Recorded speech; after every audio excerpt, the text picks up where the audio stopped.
काही लोक म्हणाले तुमचा मेळावा सुरतला करायला पाहिजे, त्यानं अमित शहाला बोलवा, ह्याला बोलवा. सुरत भारतामध्येच आहे. अरे आम्ही तर त्यांना बोलवायला आम्हाला बिलकुल काही वाटणार नाही, पण तुमचा मेळावा तुम्ही पाकिस्तानमध्ये करायला पाहिजे होता, पाकिस्तानमध्ये. आणि आसिफ मुनीर का काय नाव आहे त्याचं, आसिफ मुनीर, त्याला प्रमुख पाहुणा बनवायला पाहिजे होता. मग तुमच्या पाकिस्तानमध्ये तुमच्या मेळाव्याची हेडलाईन झाल्या असत्या, हेडलाईन, आणि तुम्हाला आनंदाच्या उकळ्या फुटल्या असत्या. कारण तुम्हीच हेडलाईन दिल्या पाकिस्तानला.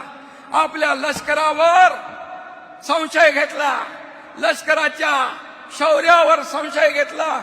किती विमानं पडली, किती मिसाईल गेले, किती हे झालं, तेच त्यांनी सांगितलं. बघा